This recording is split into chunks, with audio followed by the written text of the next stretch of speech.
크게 몇 가지의 흐름선이 보였는데요. 마치 아크를 그리며 검기의 궤적 이펙트처럼 보인다는 거죠. 이렇게 구성한 것은 이 일러스트를 보는 이들의 시선 처리를 강제하려 매력적인 여성 캐릭터가 주인공이라는 것을 강하게 어필하고 있다고 볼 수 있습니다.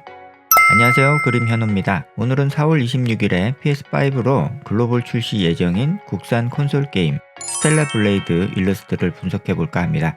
업계에 몸담고 있는 사람으로서 피해 거짓을 기점으로 앞으로 우리나라에서도 이런 콘솔 게임 개발이 계속되었으면 좋겠어요. 그럼 시작할게요. 일단 공개용 일러스트 이미지를 몇 점 찾아봤는데 공개된 여러 일러스트들을 추려보면 적황색 계열의 일러스트와 청회색 계열의 일러스트 2종으로 나뉘더라고요. 공식적으로 패키지 표지로 사용되는 것은 이 청회색 계열 일러스트로 결정된 것 같습니다. 그래서 이 이미지를 분석해 볼까 하는데요. 여기 보면 아시겠지만 이미지들 중 로고가 올려지거나 크롭된 것들이 있는데 이 크롭되지 않은 와이드한 이미지로 분석할게요. 저는 이 일러스트를 보자마자 크게 몇 가지의 흐름선이 보였는데요. 첫 번째로는 이 게임의 제목인 블레이드를 강조하려는 듯 캐릭터 뒤에 배경으로 있는 행성의 밝은 부분과 어두운 부분의 대비가 마치 아크를 그리며 검기의 궤적 이펙트처럼 보인다는 거죠. 그리고 그 검기의 궤적을 주인공 이브가 피하는 듯한 모션으로 구성된 것처럼 느껴졌어요. 사실 그냥 보이는 그대로 이 일러스트를 이야기하자면 지구와 비슷한 외형의 특정 행성이 보이고 사이파이적 요소가 섞인 미래하게 디자인된 우주 함선들이 행성 앞에 올려져 있고 그 함선들을 행성에서 쏜 듯한 주황색 에너지포로 공격하고 있는데요. 그 앞으로 주인공 이브가 파괴된 함선에서 우주복도 입지 않은 채로 튕겨져 나와 우주 공간을 유영하며 떠다니는 것처럼 볼 수밖에 없는데요. 현실적으로 이 캐릭터가 로봇이 아닌 이상 이렇게 함선에서 튕겨져 나와 우주 공간을 유영한다는 것은 곧 죽는다는 이야기라서 말이 안 되겠죠. 그래서 사실 단순하게 보자면 현실적이지 않은 정말 단순하게 극적인 연출이 섞인 멋스러운 장면으로 일러스트를 대충 구성한 것으로 보일 수도 있을 텐데요. 김용태 대표님의 인터뷰를 보면 제목을 스텔라 블레이드로 지은 이유가 캐릭터 자체가 검과 같다고 생각했다. 별에서 온 칼날 느낌을 살리고 싶었다. 라고 하셨는데요. 제작사 또는 퍼블리셔에서 여러 홍보용 이미지들 중에서 이 이미지를 선정해서 대표 일러스트로 사용한다는 것은 그만큼 이 일러스트를 통해서 게임을 관통하는 주제를 유저에게 의도적으로 전달하려는 목적이 크다고 볼 수 있겠죠. 주인공 이브는 콜로니에서 고향을 되찾기 위해 내려온 전사이자 무기로서 칼과 같은 상징적인 존재라는 이야기인데요. 그래서 저는 이 이미지를 보자마자 행성의 밝은 아크 부분이 검기로 보였고 그 검기 이펙트를 이브가 아크로바틱으로 잘 피하고 있는 장면으로 느껴진 거죠. 이렇게 홍보용 이미지를 제작할 때는 한 가지 의미만 담을 필요는 없고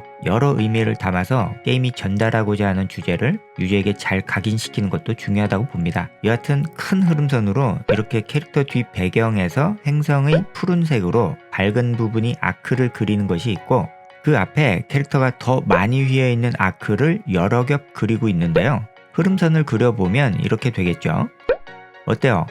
뒤쪽에 있는 배경 흐름선을 앞쪽에 있는 캐릭터 흐름선이 감싸는 듯한 느낌으로 여러 겹 그려진 듯 보이시죠? 그리고 두 번째 흐름선으로는 이렇게 오른쪽 하단에서 대각선으로 방사형으로 뻗어나가는 선이 있고요. 또 그 흐름선을 반대의 선으로 카운터로 막는 선이 이렇게 있습니다. 여기 이브의 머리 장식인 머리핀으로 형상 변화되는 블러드 엣지라는 검이 있는데요. 그 검이 쭉 뻗어 있는 라인, 넥타이 라인, 머리핀까지 연결되는 선이 보이시죠? 그리고 또 여기 헤어부터 허리, 함선의 귀퉁이 부분까지 연결되는 선도 있고요. 다양한 여러 카운터선들이 크로스되며 그려져 있습니다. 이렇게 구성한 것은 이 일러스트를 보는 이들의 시선 처리를 강제하려는 목적 때문인 것 같은데요. 이미지의 밝은 밸류를 잘 보시면 하단부가 가장 밝고 그 위로 올라갈수록 밝기가 약해지죠. 그리고 하단의 캐릭터 얼굴로 쏘듯이 향하는 이 선 때문에 우리의 시선이 캐릭터 얼굴에 가장 먼저 자연스럽게 가게 되고 앞서 말씀드린 캐릭터의 아크 흐름선과 이 선들이 서로 겹치게 되면서 캐릭터 바디의 특정 부분들로 자연스럽게 시선이 흐를 수밖에 없게 되는 거죠. 순서로 보면 얼굴, 가슴, 팔꿈치, 허리, 팔목, 사타구니, 손, 허벅지, 무릎, 정강이 발.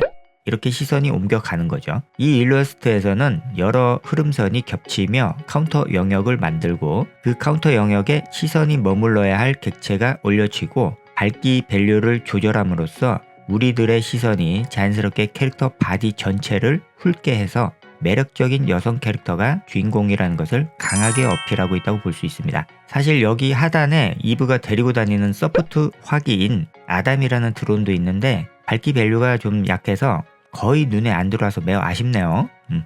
마지막으로 흐름선이 하나 더 있는데요. 이브의 헤어를 보면 이렇게 두 차례 웨이브가 있는데요. 하나, 둘. 자, 이제 이브의 바디를 유심히 잘 보세요. 헤어와 같이 하나, 둘. 두 차례 웨이브 진 게 보이시나요? 보통 여러 사이파이 아트웍들에서 캐릭터 이미지는 각지고 기계적이고 딱딱한 갑주나 장식 요소로 단단한 느낌을 주는 반면에 이 두 가지의 웨이브 선으로 인해서 이브의 수트 디자인이 기계적인 딱딱함보다는 유연하고 생체적이고 살아있는 것과 같은 느낌을 강조한다고 볼 수도 있겠습니다. 기존의 김영태 대표님의 캐릭터 일러스트의 느낌을 정말 잘 살린 캐릭터 디자인이라고 보면 되겠습니다. 이 점이 우리에게 익숙한 일반적인 사이파이 캐릭터 디자인과 차별화되는 요소 중 하나인 거겠죠. 네, 오늘도 끝까지 시청해 주셔서 감사합니다. 이 영상이 여러분들께서 일러스트를 분석하는데 시야를 넓혀주고 도움이 된다면 구독 한 번만 부탁드립니다. 마지막으로 저도 니어 오토마타를 정말 좋아하는데요. 스텔라 블레이드는 한국판 니어 오토마타를 표방하는 만큼 잘 나와서 앞으로도 우리나라에서도 이런 류의 콘솔 게임이 많이 제작되기를 바라겠습니다. 그럼 다음 영상으로 돌아오겠습니다.